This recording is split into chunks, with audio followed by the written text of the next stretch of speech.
Joe Biden picks his VP. Let's talk about it. So you may have heard recently Joe Biden has chosen Kamala Harris as his running mate. This is a solid pick. I think it was a layup for him. I think people were kind of leaning towards her because she was the safe pick.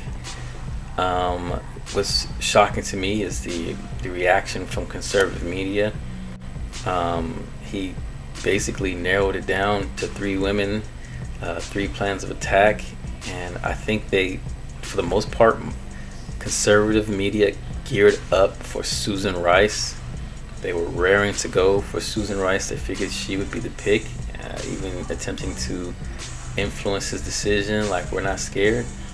And he chose Kamala. I guess they figured he wouldn't pick her because she attacked him heavily on the trail. I mean,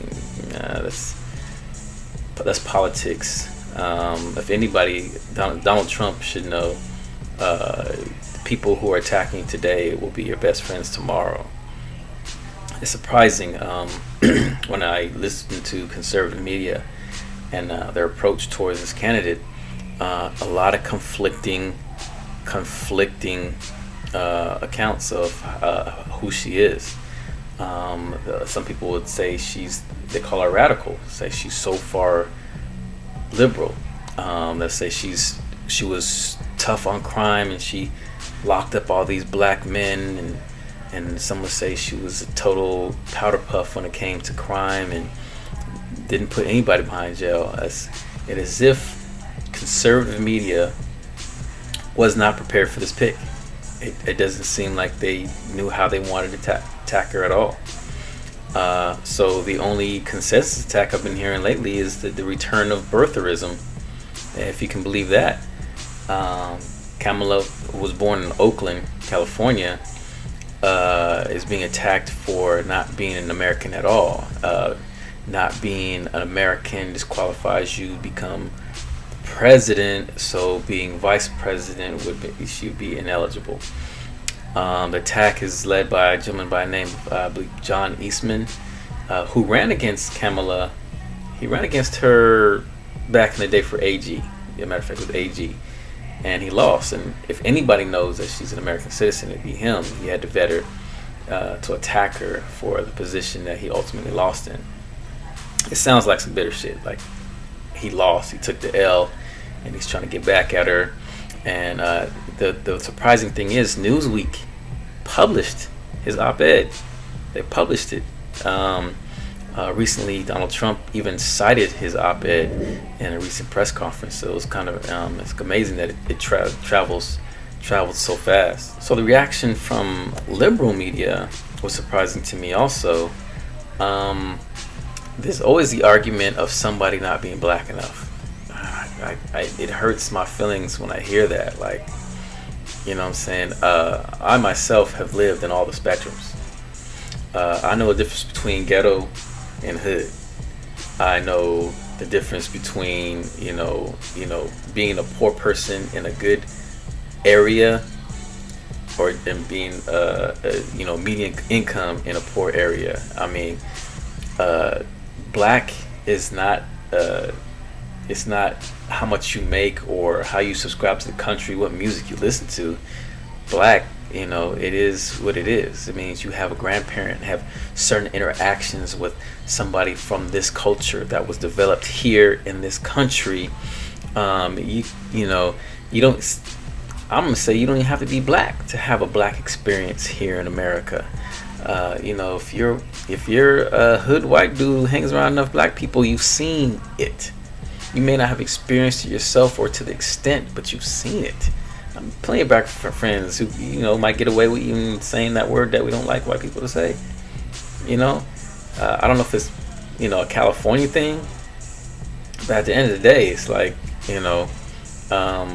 black is a spectrum. All right, I grew up, I was a nerd, but because I played all the sports and I could throw hands, I wasn't looked at as a nerd. I can pretty much choose what spectrum I wanted to be with. I have, my friend close friend, he sells crack. He'll tell me quick in a heartbeat, like, you might be ghetto, but you not hood, and I'm cool with that. I think people who box black people into this subcategory of a subculture just don't know. They haven't talked to enough black people. You go to Harvard, there's black people at Harvard. You go to Princeton, there are black people at Princeton. They may not act like you or me, but they may understand, who's, potato salad to eat at the cookout. And, there are things that make you part of black culture, even if you are not black. There are people we as black people recruit and say we're trading this person for that person because they're part of the culture. I think it's interesting that black people on the interwebs are attacking Kamala for not being black enough. I think it mainly stems from the fact that she has a white husband. If I'm honest with myself, I think that is the reason. If she had a black husband, I don't think she'd meet the same level of vitriol that she's getting from some black people. I read a meme today. Somebody wrote very, very eloquently, "Don't be so woke that you will tear down a black woman to prove your point." And I agree with that 100%. I mean, who are you to tell this woman she's not black enough? Have you ever met a Jamaican? Seriously. I think she's black, plenty black, and she's down for the struggle. If you've ever heard her speak about her time coming up, then you'll understand more. But if you've never listened to her politics, but you got this opinion about it, it's kind of weird. I am not a huge fan of Kamala, but as a black man, there are some places I won't go with another black man. I remember people saying Barack Obama wasn't black enough.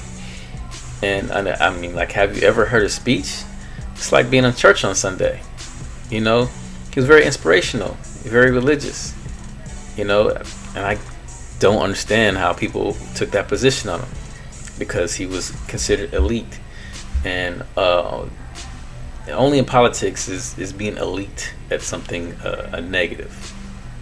Being elite should never be a negative. Being the best or most accomplished in the room shouldn't be a detractor when you're trying to talk to somebody who is not as accomplished. When we put a man in the White House, he should be among the best and the brightest. And I feel like America hasn't been doing that lately. Tell me what you think.